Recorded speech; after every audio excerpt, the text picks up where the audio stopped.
ODI in Ranchi, where we were all poised to chase it down, but rain took the better of the game, and there was a washed out game in Cuttack. It was a 7 match series which India, that is we, ended up winning 3-2. But this game in Bangalore was a decider because every game had been chased down. In fact, one game in Jaipur, I remember very clearly. There was a score of 363, and I think Virat and Rohit and Shikhar, I think they hunted it down in like 42, 43 overs, which was insane. It was a proper exhibition match that, and following up from there, there was another high scoring chase at Nagpur where Rohit again was in full flow. So was Shikhar, so was Virat.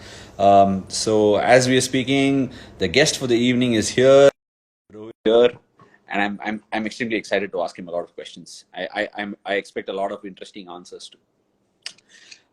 Hi Rohit, how are you doing, buddy? Ashwin. What's up, buddy? What are you doing? Not much. Clearly experimenting with all the hairstyles that I've got. Yeah, I can see that, man. Wow. Is it good? Because I think most people, I mean, we are all dependent on you to give a good shot at it. Give me a go. Okay. Give me a thumbs up or a thumbs down. I'm good like this. No, but it's good. Nice, Ash. It's something different from what we have seen you all these years. Yeah. So, pretty interesting. I'll try and keep it going. But please do not copy or do not go Ishan Sharma's way. You know how it will end up. You mean you don't want a ponytail at the back, right? That's what I meant, yes. That's exactly what you meant. And you wouldn't want that sledging that he gave Steve Smith in Bangalore test. Is that also something that you want to add on? एक बार करके तो दिखा तू. I was not there, yaar, but I mean, I was not part of that series, but I was watching it. I watched it highlights. I watched it on highlights. They were not talking about the game, the entire game. They didn't talk about the game. They were talking about what Ishan Sharma did to Steve Smith. And what about what Steve Smith वो जो किया वो भी बहुत funny था. Oh, not now. Not now. और पूरा bat ऐसे कर दिया उसने. हाँ, ऐसे किया. Yeah, and that was a brain fade match as well, so it was quite important. But today we are not going to be talking about that, Rohit. Yeah. Okay, Rohit, I'm not sure if you watched this, but this is an episode where I'm going back in time and remembering matches from the past. And clearly, without having to negotiate much with you, I asked you about it, and you were more than happy to talk about this game. One of my favorite knocks of yours. There are plenty, but this has to go down as one of the best in ODI history. What do you remember from this game in Bangalore, especially about your batting and the game itself? Yeah, I know.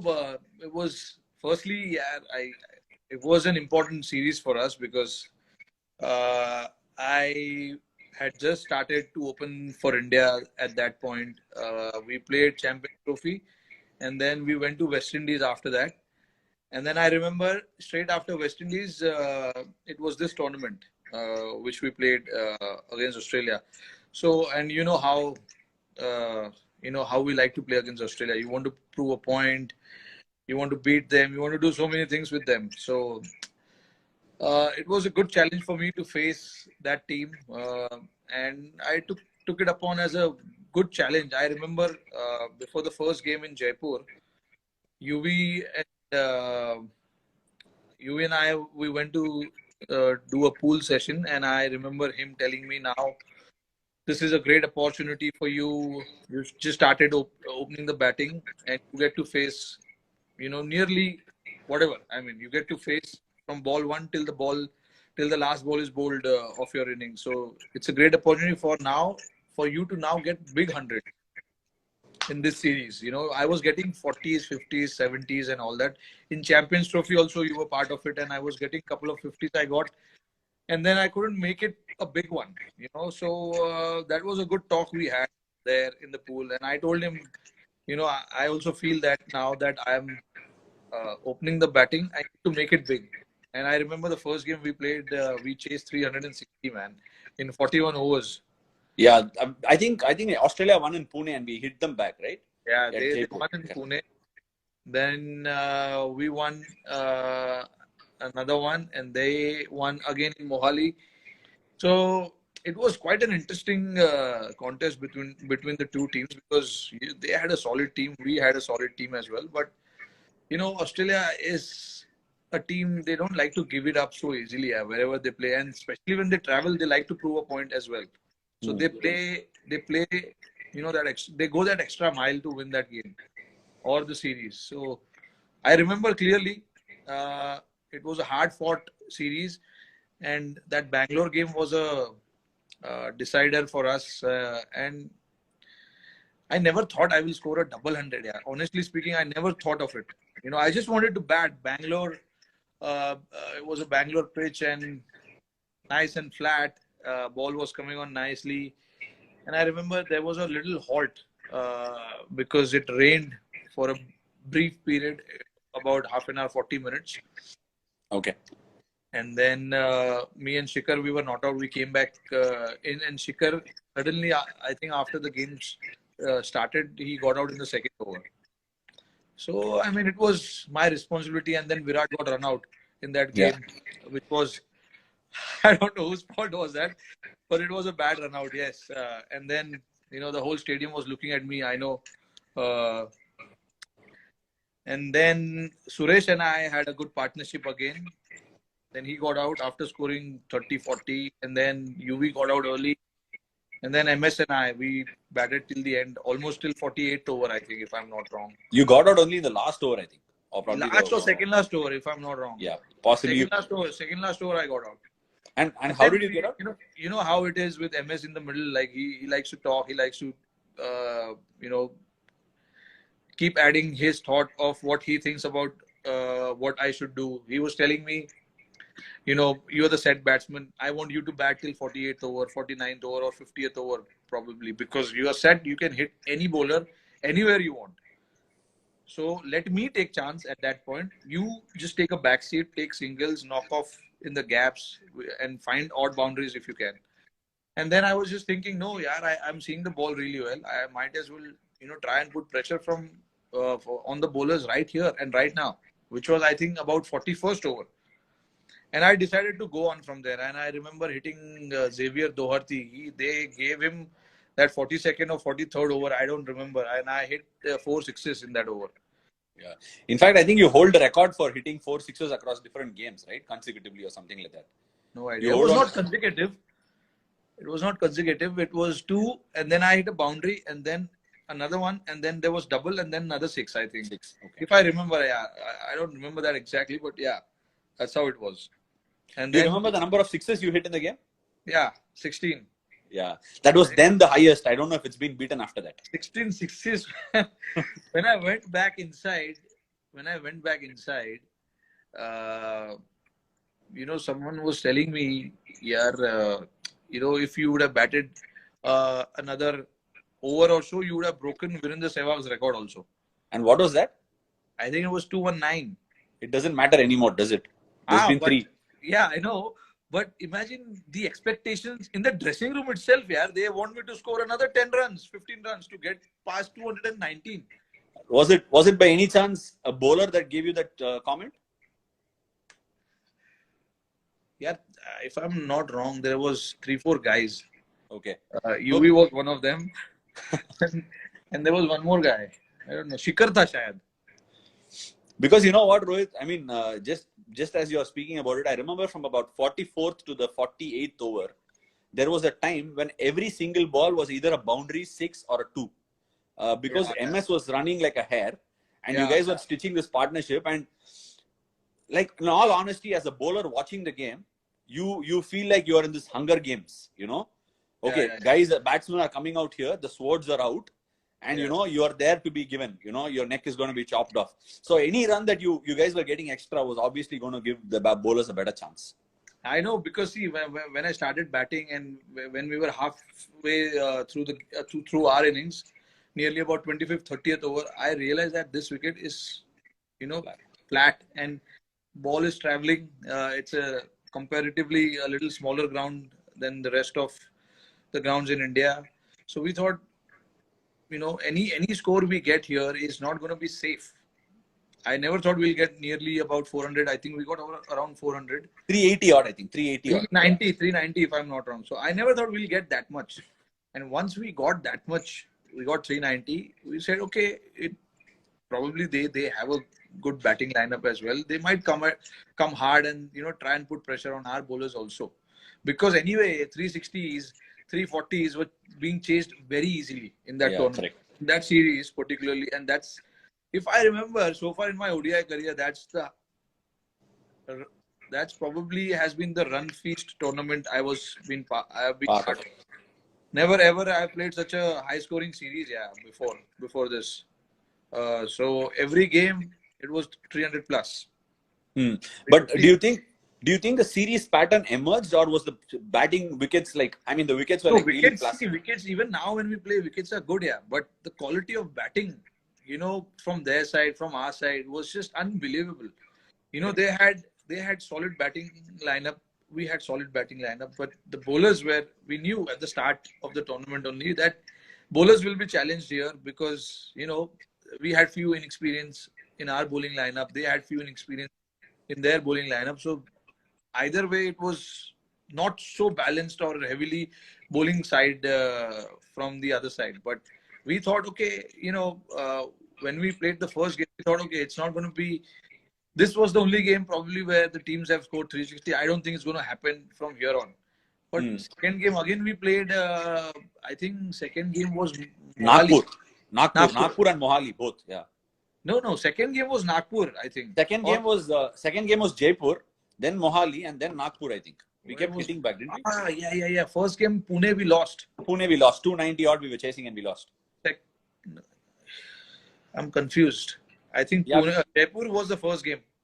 No, Rohit, we lost the first one. We came back in the series. 100%. Okay. So second was Jaipur. Third one was I think again Mohali. I'm not sure if it's Mohali or Nagpur, but one of the two, surely. But even Mohali, we batted first and we got 300. I think MS batted well in that game. Yeah, he got runs. Yeah, I think we came back. We came back from behind. We looked ahead in the game, and then James Faulkner played that blinder and got it. Yeah, he was batting well in that tournament. He batted very well in that series. He got 100 in that game where I got 200 also. Correct, he did. No, but Rohit, tell me something. What do you remember from the first innings when you ran Virat out? Because there is a little ran in the sense it's not about whose mistake here. That's not where I'm getting at. I don't want fan clubs throwing their chakus at me. But I'm saying when Virat gets run out, there is a trend that you go on to make a big score. What is it? It puts more onus on you? It happened twice. Even when I scored 264, he got run out in that game and I went on to score 264. But in that Bangalore game also, he was on the strike and he punched the ball, if I'm not wrong, from the right-hand side of the bowler. Correct. So obviously, your natural tendency when you're at the non-striker end is to go back and save yourself. So I went back, and by the time I turned to see where he was right there, and there was no way I could make it to that side because already. Rohit, forget about it. We've all played it, and we know all these things happen. But I'm asking, does it egg you on so that because Virat is gone, does it put the responsibility on you of saying, okay, this 100 also I need to make? I told you that when I was explaining about it. He got 100 in that game, first game, 50 balls, 100. He was in great form. So obviously, if you lose a player, in that fashion, you want to make it up. Yeah, you don't want to leave it to someone else, and you need guys who are in form to bat as much as possible. And we lost two of the guys. Shikhar was in great form. He got out. He made 60 or 40, if I'm not wrong. I think he made 60 in that game. Shikhar made 60, correct. Yeah, and Virat got out cheaply. I don't think he didn't get off the mark. He played only 2 balls, I think. So he got out on 0. So obviously it was my responsibility to make sure that I stay till the end, because we always talk about one batter batting through the innings, and we three of us were in great form. Correct. Having scored a lot of runs in that series. So, I thought, okay, it's my responsibility to be there. Not to make up for anything, but just to be there to score runs and make sure that, okay, now two of our senior players or informed batsmen are out. Now I got to make the most of it. And I was thinking like that, yeah. Actually, this series was only about, Shikhar, yourself, Virat, and to an extent, Maxwell, George Bailey, and maybe Watson. That was where the series was, because it was 3 batters from this side and 3 batters from this side. And in fact, UVPA and MS hardly got much to do in this tournament. Yeah, I think in Mohali, MS made some runs, but I think he got 100. He might have got 100. I'm not sure. But apart from that, I think it was mostly about the top 3 and the quality of top 3 batting, like you said. Yeah, MS in that game against, in the game where I got 200, he got 60 or 40 60 balls. Yes, correct. Something like that, yeah. 32 balls, 60 or something. Yeah. The helicopter was out. Because I could see it from the other end that, okay, wow, this is something. So I saw that, and then the 3 high-scoring games, Jaipur, Nagpur, and Bangalore. Except Bangalore, these two, Jaipur and Nagpur, 80% of the runs were scored by top 3 batsmen. Correct. So that's probably the reason Raina, UV, and MS didn't get to bat so much. In Mohali, we were put under pressure. We lost wickets up front, and that's how MS got to bat a lot there, along with UV and Raina as well. Correct. Rohit, now with batting done, tell me what you remember from the bowling. You put the captain's hat on and tell me what do you remember about bowling. I only remember one funny incident, which was dismissal of Shane Watson. Okay. Do you remember what happened? How he got out? Jaddu caught the catch of Vinay Kumar and Vinay celebrated, right? No, Jaddu was bowling. He bowled that ball fast. Correct. He bowled that ball so fast. Watson, before he could cut the ball, it hit his inner inside of the bat. Hit MS's thigh. MS's thigh and went to short third. Correct. I remember it. I clearly remember. And the run out of George Bailey. Correct. Vinay Kumar threw it down from the other end. Correct. He was looking at the bowler's end. By the time he could make it back, the ball was already in MS's hand and he ran him out. Those are the 2 incidents. And the third one, I'll tell you, I think it was Maxwell. He hit 1-6 off Vinay Kumar, which hit the scoreboard. Yeah. बहुत बड़ा छक्का था. I think it was more than 100 meters. Yeah, Maxwell I think played a blinder, 60 of 20 balls or something. Yeah, 20 balls, 19 or 20 balls, he got 60, man. So I told you, we were not sure whether we are going to win this game because the way they were batting and they were way ahead of run rate required. But Rohit, the interesting fact that we are all missing in all these chakkas and chokas is the fact that Australia was 138 for 6 and hadn't made a 40 and Maxwell made a 60 in that. And from there, Faulkner got the 100 and took them through. That's what I'm saying. When Maxwell was batting, it was looking very easy for them.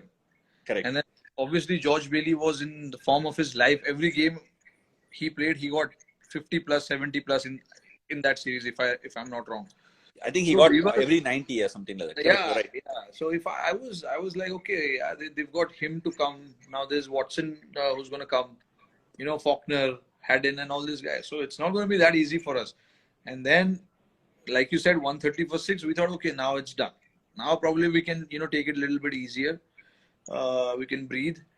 But then this guy came, Faulkner, and again Any idea why Watson came down the order, Rohit? Because I kept on checking again and again and I couldn't find a reason why. Maybe they wanted him to bat towards the end. They thought the game might go a little close towards the end, so they might need, along with Faulkner, they might need someone else. Probably that's what they were thinking, if I'm not wrong, I guess. Do you also remember the 4th incident where Shami dropped the catch at deep mid wicket? Yeah. I remember that. Deep wicket it was. Of Faulkner. He ran the usual Shami way, and he thought he's going to take that very easily, and he dropped it.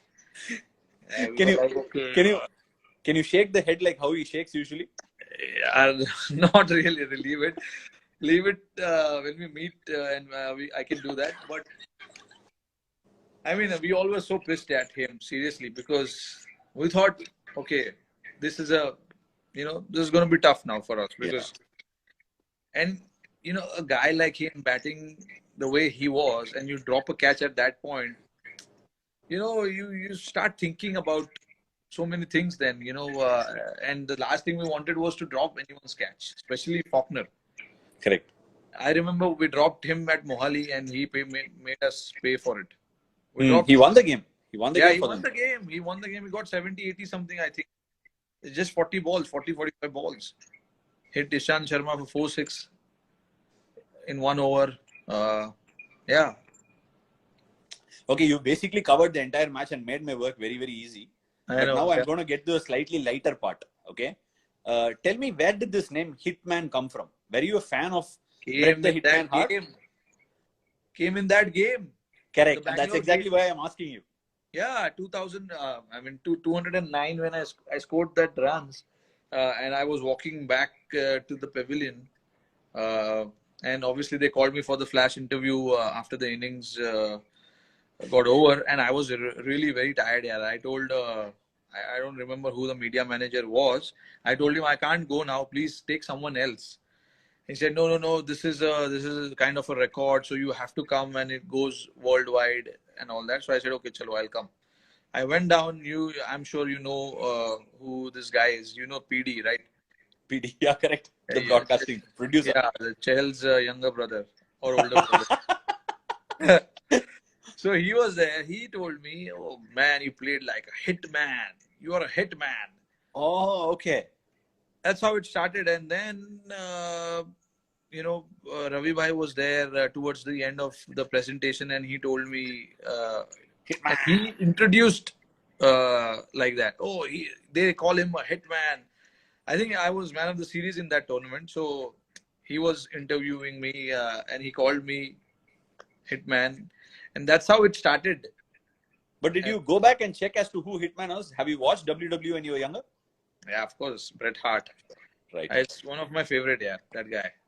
It's great then. It's great. I Okay, love his Rohit. classes. Yeah, I actually put a promo of that today. Many Ah. of them were asking me whether it was going to be Hitman himself was going to come. Anyway, but this is far. You've taken this chat and show thing very seriously, man. I've taken it. I mean, like anything in life, I do it properly. So That's great. I think So it needs to that's be. a good learning for people who are watching. Why do you say that? No, it's just, Right. yeah, I mean, you do whatever you do it properly, right? I mean, don't leave any stone unturned. Sure. Okay, Rohit. Now to the fun part and my most looked after part for the day. Yeah, It's going to be the chapter that I'm going to open of Mumbai Indians with you. Okay. A little fun also, nothing very serious. But tell me something, Rohit. Wearing the captain's hat, you came over to Mumbai from Deccan Chargers. In fact, it was a trade, if I'm not wrong. You came over. It was a trade, right? no. I was bought in the auction, the main auction in 2011. Okay, right. So you came over to Mumbai. Obviously, the connect is there. But tell me, when you landed up being the captain of Mumbai, what was it like? What were you going through? Were you learning on the job from Ricky? What was it? See, Ash, to be honest, I was made vice captain in 2009 in Deccan Chargers. Mhm. So I was given that responsibility with that team there.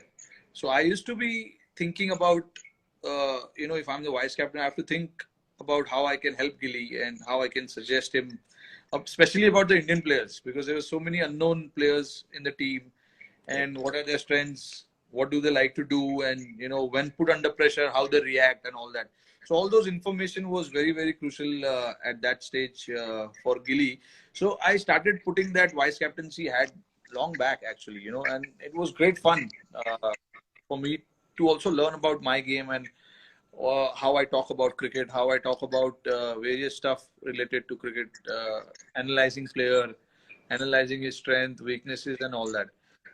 And when I came to Mumbai also, they didn't announce me as a vice captain. Obviously, Paji was there, and then Bajjupa was vice captain. But I was always in that core group of Mumbai, Right.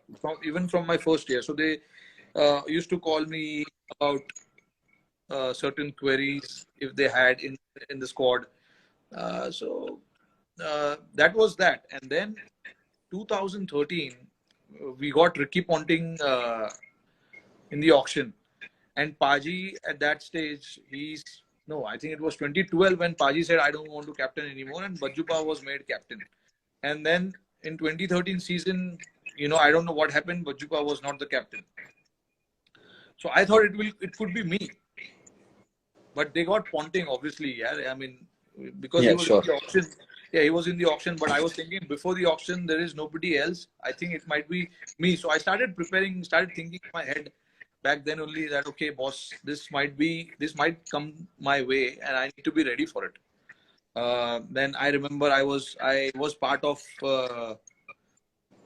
I think Oja was the one who we traded from DC.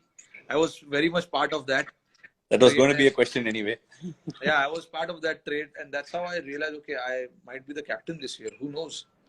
And then during the auction, we got Ponting. So obviously, I thought, okay, chalo. I can't compete with Ponting. But yeah, with being with him, how he handled the team in the first 6 games, even before he was the first one to arrive in India, much before any other domestic player. Also, you can imagine his passion. You can imagine his, energy. Like he wanted to feel the team. He wanted to come and understand each and everybody.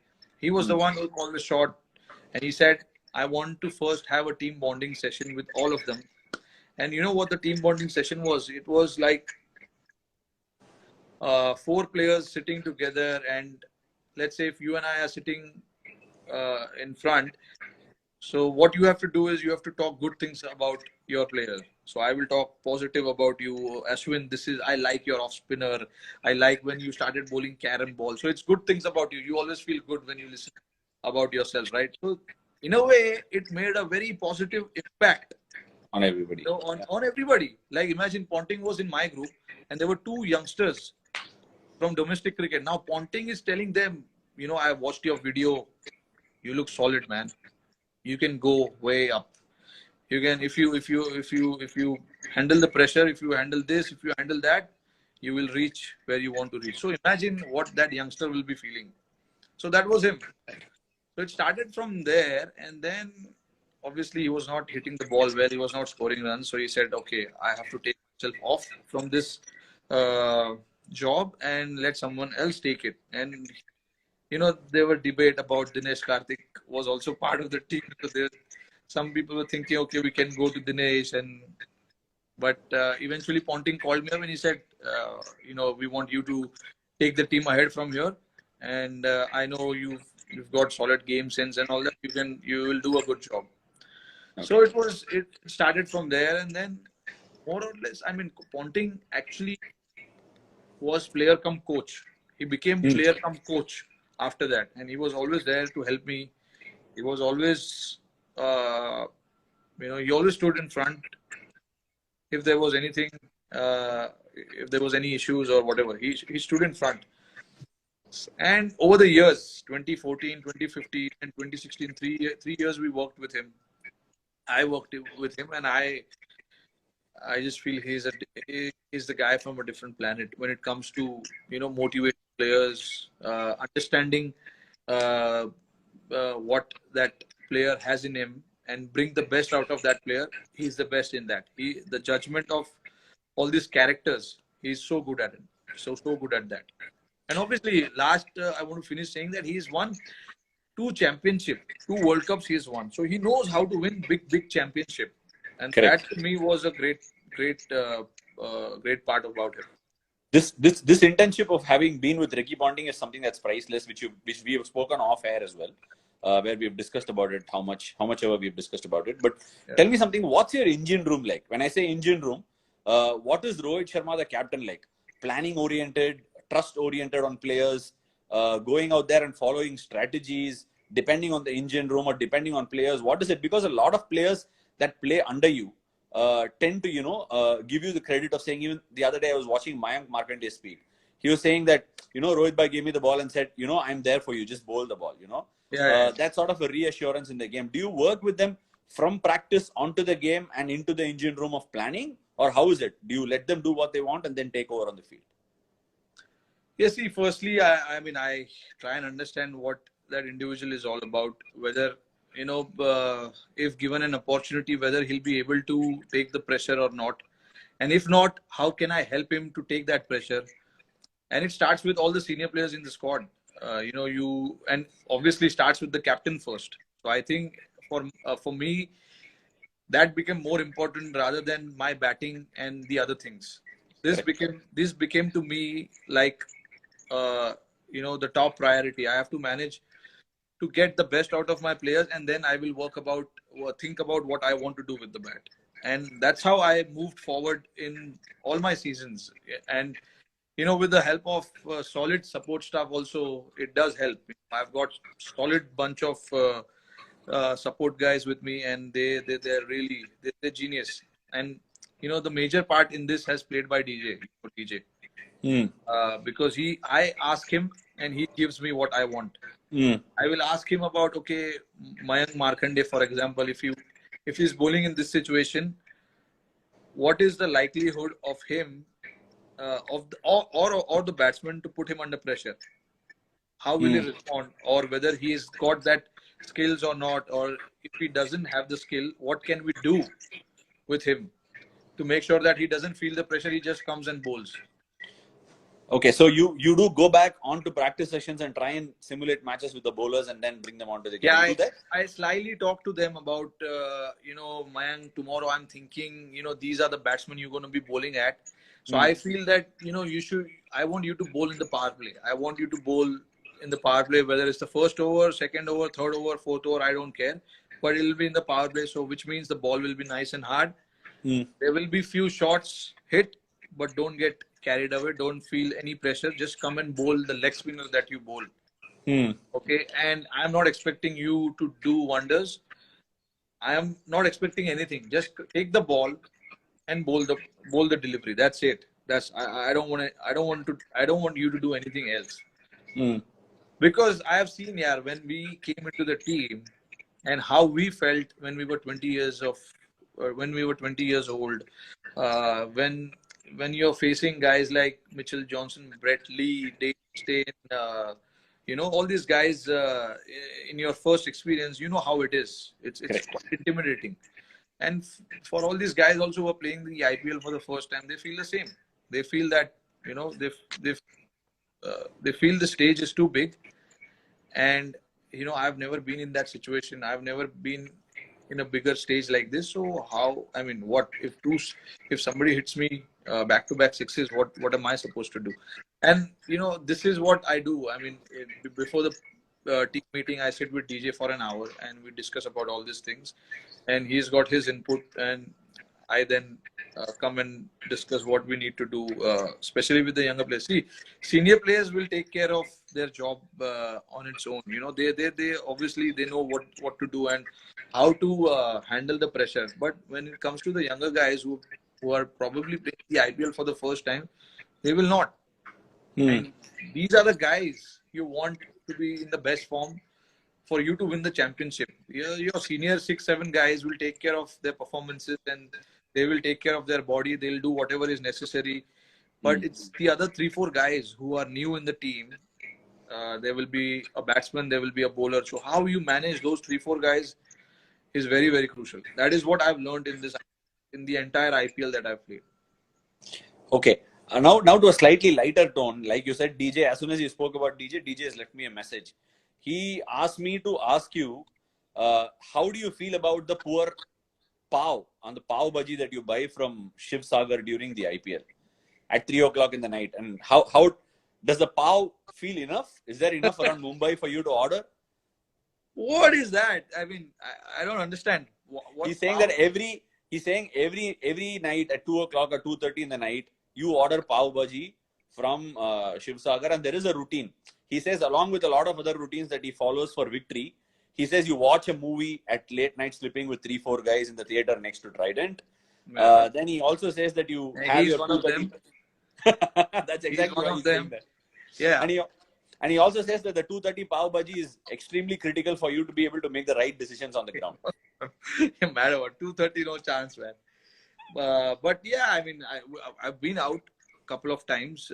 We've gone on to that famous place near Chowpatty. It's one of the best pav bhajis you get there. I've been there few times. But yeah, now obviously I've got if he doesn't know, I've got a little one who is in the house probably sleeping at that point, or me and Ritika, we both are trying to put her to sleep. So there is no chance, or there is no way of going and eating pav bhajis anymore after midnight. Rohit, now that you posted it, how long does it take for you to put the little one to sleep? Or is she like good and goes to sleep quickly? No. It's not. Yeah, I mean, it's a tough one. It's Do a you tough sleep job. in the process as well sometimes? I have. When she was young, I have actually. When they are at that stage of burping, when they feed the milk and they have to be burped, and it's in the middle of the night, you're tired, you want to sleep, you're sleeping, and obviously, I can't let Ritika do everything. So I used to take that responsibility of burping in the night. But yeah, of course, I've gone on to sleep, and I have not realized until Samaira has started to drift away from me, man. So then only then I realized, okay, You need to I pull. can't be, I can't be. So now after that day, I started walking now, because before that I was in the bed doing that. So when you're in the bed, you're relaxed, you're comfortable. So I decided I'm not going to sit and do it. I have to be on my feet. Yeah. See, I don't know as a batsman how you feel about it, Rohit, but as a bowler, constantly, when you have somebody nicking off and the catch is referred to the third umpire, no? Yeah. So I'm waiting to see if the catch is carried and it will be given out. That's exactly how I used to feel putting the child to burp. Like once that burp comes out, I feel the decision has been made. That's Yeah. how I used to sit in the nights waiting for the burp. So I completely empathize with you. Such a relief that you get when they burp and when they go to sleep, and especially when you put them to sleep. And that has been my goal in this lockdown, actually, to put her to sleep. I was not good at this. This was the only thing, um, I was lacking behind. I was not able to put her to sleep. I arrest everything I can do. I was actually doing, but putting her to sleep is something that I couldn't figure out, because obviously that's the reason. I'll tell you is because for 1.5 years she was she was away, and even when she was with us on tour, I mean, I used to go back. I used to go to sleep, or she used to go to sleep early, like around 9:30, and that's the time you are out for dinner. Especially I'm talking of the World Cup when she Correct. was there. So I never really had an opportunity to be with her and put her to sleep. Because she used to go to sleep at 9 o'clock, and 9 o'clock is when you finish your dinner. So it's too early, and I didn't do it. Now I'm at home, and I've tried it on many occasions. I've tried it before also, but I did it once in the afternoon, but in the night I just couldn't do it. So that is, hopefully by the end of the lockdown, I hopefully should be able to No, crack before that. before before we get into that part of lockdown and COVID, I want to ask you one final question about your routines during the IPL and in fact, when I became the captain of Kings 11, I wanted to follow success patterns. I've been at CSK, then Yeah. Mumbai is another successful franchisee. So I actually called up DJ and a couple of other people in Mumbai and asked them, what does Rohit do? How does he manage the whole thing? You need to handle the franchisee, you need to meet with the owners, you need to talk to them. There's so much more that you need to do around the job. Then he Yeah. gave me two insights, Rohit. I'm going to give you the first insight. He said usually meetings happen inside the boardroom, but Rohit and our owner meet during Bel Puri at midnight. Okay, that's one thing he told me. And the Bhel second puri. thing, yeah, that's what he told me. And the second thing he told me will make more significance for you. He said that Rohit has never come to the breakfast in the history of IPL, but ever since Samaira's birth, we found him at breakfast last year. Absolutely. That's right. Yes. That's right. Because, see, I'll answer the second one first. Okay. The breakfast one. I'll say because it's true that I've never been to breakfast table in the entire IPL history, especially at Trident. Never. Uh, that's because of so many other reasons. We never sleep on time. You get back from the game itself around 1, 2 o'clock 2 o'clock, yeah. after midnight. So it's like I need my 9 to 10 hours of sleep, man. I can't do it without that. There has been days where it was traveling day for us, and we had to travel. So I've woken up early, but I've straight gone into the bus without eating anything. So I used to go and Okay. eat at the airport or in the flight. And since Samaira was born, I used to sleep with her during. I know the timing that she goes to sleep and all that. So I used to somehow manage to sleep with her and wake up with her, because once she's up, you're not going to get your sleep. Correct. She'll be all over you. So you better make sure that you sleep on time and get your 8-9 hours, whatever it is. Otherwise, you're stuck. And especially for me, I'm the captain, and with Mumbai Indians, we are half of our time we spend in the meeting. So I need to be fresh and energetic. For the meetings. But what about the first one? He said the meetings are very brief, and Rohit loves his street food in Mumbai, and he generally meets up with all the owners and the staff for a bhel puri outside Trident. I don't know. That's He's making up some stories, I think. Yeah, I guess so. That's rubbish, because I don't meet them for bhel puri. You're talking about. Who you're talking about. I don't meet them for bhel puri and all that. Yes, of course we meet them for our strategy meetings and all that happens with them. But we purely discuss about the team. What should we play? What shouldn't we play? Why are we dropping X, Y, Z or whatever? It's purely that. It's nothing else. Great. Okay, Rohit. Now you've answered most of my questions. I'm very happy the way it's going, and you've taken most of the honors. And thank you for doing it. In these times, I think it's going to put a lot of positivity into people's the way they're thinking. They're finding it difficult to cope up with it. How are you going? How's the situation in Maharashtra? How's it in Mumbai? Are you missing playing the game? What are you doing? The situation in Maharashtra is not it's not great right now. I mean, everybody who are in position to talk are talking about various things, like following the rules and regulations and all that. We have done so many promotions to make sure that people stay indoors and all that. Now it's up to the people, man. We can't really do much more than that. And the cops here in Mumbai, you have to just bow down to them, because the amount of effort they have put in. I could see it from here. Every day they are on the field, making sure that no one comes out, going around each lane, making sure that the lane is following the discipline and all that. Because we have a lot of lanes, small lanes. And that is where people try and come out and start creating nuisance.